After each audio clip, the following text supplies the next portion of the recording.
Welcome back, Restoration Church, to another evening of our Advent reading. We're going to be in Isaiah chapter 2 this evening, this wonderful Friday evening. Yes, I'm wearing the same clothes as I wore yesterday. Actually, that's a lie because I did this all in one sitting for 3 of the days. So, we are in Isaiah chapter 2 this evening.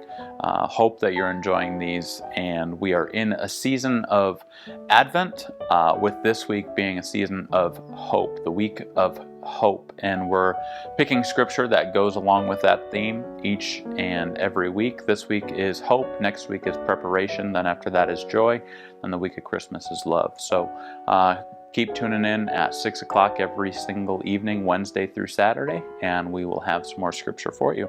So, we are in Isaiah chapter 2, starting in verse 2. It shall come to pass in the latter days that the mountain of the house of the Lord shall be established as the highest of the mountains, shall be lifted up above the hills, and all the nations shall flow to it. And many peoples shall come and say, Come, let us go up to the mountain of the Lord, to the house of the God of Jacob, that he may teach us his ways, and that we may walk in his paths. For out of Zion shall go the law, and the word of the Lord from Jerusalem. He shall judge between the nations, and shall decide disputes for many peoples, and they shall beat their swords into plowshares, and their spears into pruning hooks. Nation shall not lift up sword against nation, neither shall they learn war any more. O house of Jacob, come, let us walk in the light of the Lord.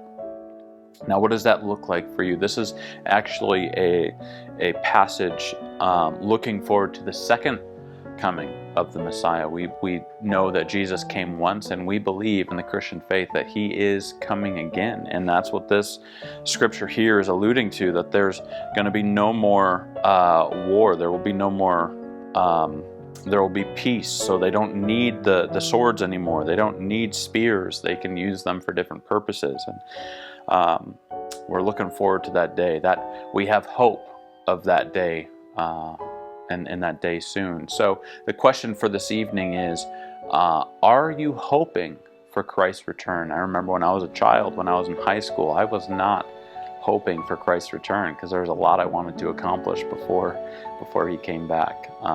And so it's just a question to throw out there. Are you hoping and living for Christ's return?